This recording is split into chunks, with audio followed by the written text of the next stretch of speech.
Today we're going to talk about fault tree analysis. Like many of the technologies that we use today, fault tree analysis was developed originally by Bell Laboratories. And I have a picture of Boeing's assembly plant there because not long after, Boeing actually adopted it as an important tool to analyze their systems for reliability and safety. So it's a fault tree analysis is a deductive analysis approach for resolving an undesired event into its separate potential causes. It uses logic diagrams and Boolean algebra to identify the cause or causes of that top event. So its purpose is to identify the cause of a failure, monitor and control safety performance of a complex system. Now, take that with a grain of salt because the systems can't be extremely complex. That is one of its disadvantages or weaknesses is when the complexity reaches a certain point, you're going to need to look towards other tools to model and analyze your system. So it's used to identify the effects of human error and minimize and optimize resources. So you want to start at the top. So you see that number one, call out, define your top event. That is your undesired event, the event of interest. And then you want to define and design the overall structure of your tree. So here we have a couple of intermediate events that branch out down towards basic events, which are those circles with the green. And we have a couple of different types of gates here. We have AND gates, so you can see that sort of headstone shape for the AND gate, and then OR gates look like maybe like a cylinder that's been cut in half cross-sectionally. And then we can also apply probabilities of failure or reliability for each of the basic events, and from there we can estimate probabilities for failure or success of the system. In that process, you can see that number 3 box there, explore each branch, and part of that is to work your way down until you have a root cause for each of your intermediate events. So you could use a process like root cause analysis to do that. All right, so here's an example. We've talked before about showing up late to class, and this is an example where you have an alarm to wake up in the morning, and for whatever reason, that alarm fails to ring. That does not include you hitting snooze, not hearing your alarm, or other events that could prevent you from getting to class on time. We're just going to look at the alarm itself. So we have an OR gate here, and then 3 basic events that we're going to look at. So we set it incorrectly, so that's one possibility. There's if our event is if our alarm is plugged in, so it doesn't have batteries, then a loss of power could also cause the alarm to not go off. And then finally, if the alarm itself, the actual device, fails. And I've made up some numbers here, so we can think of the probabilities in terms of frequencies as well. I don't want us to get too far away from that thought. So if we assume that there are 250 working days in a year, we could suppose that for every 250 days in the year, you're going to either set the alarm incorrectly or forget to set it 4 out of those 250 days.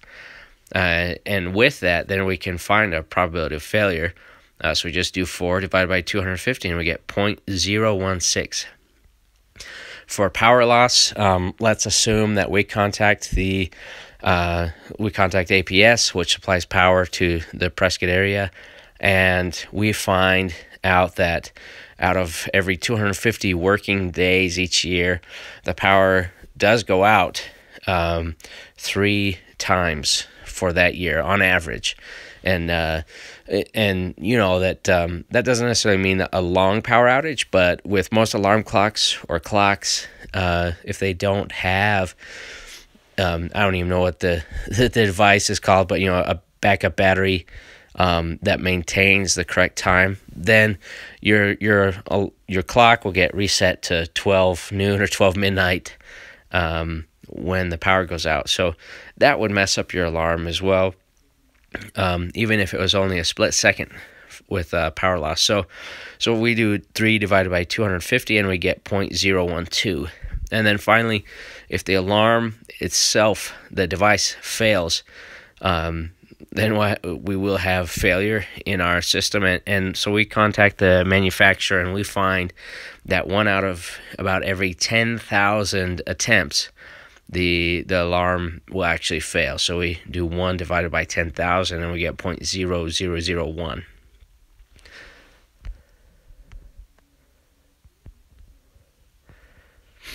All right, sorry about that. So if we wanted to calculate the probability of failure for our system, we could simply look at each of these probabilities and then add them together. Because we have an OR gate, remember that our final probability, when something is designed in series or it has an OR gate, then our final probability of failure should be larger than any individual probability. The reverse would be true if we were looking at an AND gate or a parallel system, and in that case we would multiply the probabilities together. But here we have an OR gate, so we're simply going to add them together.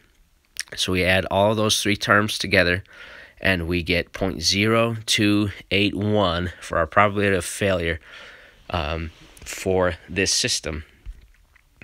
Now I want to bring up a second example where we've added a little bit of redundancy here, but I'm going to use this to highlight a couple of things, an issue as well as a different way to think about this and to do that calculation for the probability. So let's say that we have 2 alarms that we're going to use. We want to add redundancy and make sure that we have an alarm. I actually occasionally I will do this if I have something such as a job interview or a really important meeting to be to, then I will use 2 alarms just in case I don't hear the first one or for whatever reason, just to make sure I get up. In this case, we're just looking at the alarm itself failing to ring again.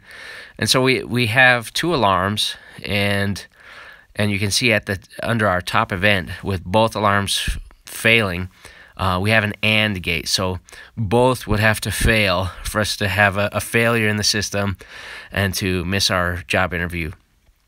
And so we can look at each of those branches, and they're identical down at the bottom. Now you can see the letters I've assigned to each basic event, A, B, C across. The first branch on the left, and the branch on the right, I have D, B, and then E. And this is one issue that we have to think about and could run into when, for example, the power supply to both alarms is the same place. Even if, for example, we could maybe have one plugged into one outlet and the other alarm into another, just in case one outlet went bad or something, if we were thinking about that seriously. But we, obviously we might want to think about getting battery-powered alarms if this is that serious. But regardless, in this case, we have 2 alarms that are plugged in to the wall, to the same house and power supply.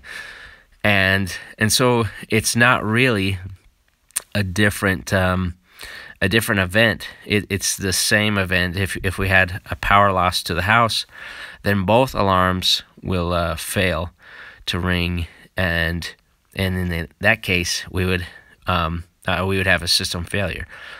So that's one thing that we run into. Those 2 are identical in each branch, and so if we were to take the same approach that we did before, an approach similar to the one we used with block diagrams and networks, then what we might want to do for calculating the probability of failure here is to simply combine those two lower branches, because we've already solved one branch. We know that we can use the same probability of failure for both. But in this case, again, because we have an AND gate at the top, then we're going to multiply them together. Because of that extra redundancy, we're lowering the probability of failure. So we multiply the two together, we get 0.0281 times 0.0281. And we end up with 0.00079 for our probability of failure. So adding that redundancy did quite a bit to help us, reduce that probability of failure and increase the reliability of our system. Now, that's without using cut sets. With fault tree analysis, typically we use cut sets when we're doing this type of analysis with probabilities.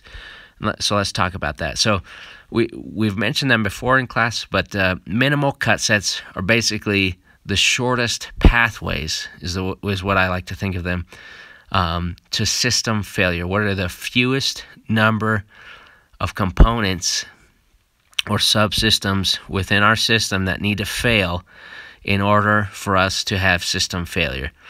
As I was mentioning before, the power loss was in both branches.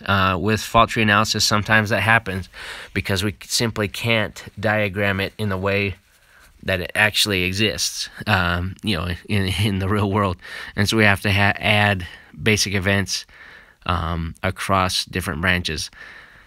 So when we produce minimal cut sets, we actually end up with new trees that are logically equivalent to the original, but here's a key difference. So the new top event has an OR gate, and all the inputs are the minimal cut sets.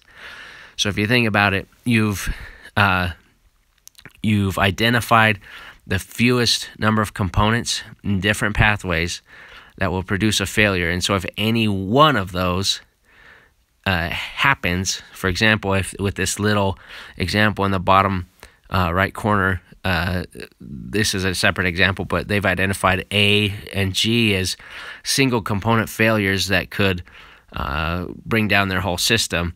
And so if A or G or E and F, so notice the Boolean operators there, or and, this just helps us to set up our math really and understand the logic of our fault tree. So with, for example, as I said, E and F, with that example picture in the bottom right, within the cut set you have AND gates. So E and F have to fail. And then with that set 4 from the picture, B and C and D would have to fail in order to have system failure. So within the cut sets we use AND, but at the top gate we're going to use OR, because a failure of any one of those cut sets would bring down our system. So let's go back to our example now and produce the minimal cut sets required here to produce system failure. So we have on the one side, left side, if A were to fail, if any one of those components, A or B or C, were to fail, we'd have that first alarm failing. So let's just pick one, and let's say A is going to fail, and then on that right branch, let's say D will fail. And so that is one cut set that, if it were to happen, would result in our system failure. So A and D. Now, we could have A fail, but a different component on the right branch fail and still end up with system failure. So we could have A and E would also produce the same result. Now, without going through all of them verbally here, there we've got all of our cut sets that are possible. Those are the minimal cut sets. And you can see there with B, as I mentioned before, the single power outage will affect both. And so B only has to happen once, and we have system failure. All right, so now to do this math, again, remember that I mentioned that with the cut sets, the top event, which is both alarms failing, has an OR gate just under it. So any one of the cut sets that plugs into it could produce system failure. But within each cut set, it's an AND, meaning those two get multiplied. So I apologize I don't have that annotated here, but you can see anywhere you see the asterisk for multiplication in that equation there, that is represented by an AND. And then the plus sign is the same thing as saying OR. So this helps us also set up our math equation. So in here, for example, we're multiplying A and D, so that's 0.016 for each of those. Those two together plus, now we're looking at A and E, which for E, that probability is 0.0001. We're going to multiply those together, and so on. We go through each of the cut sets, and then we end up with you can see that final cut set of just B by itself is 0.012. And when we look at our answer, we can see that really those other cut sets, because there was some redundancy there, they were really small, and most of our chance for failure here is due to that power outage, because we really have no redundancy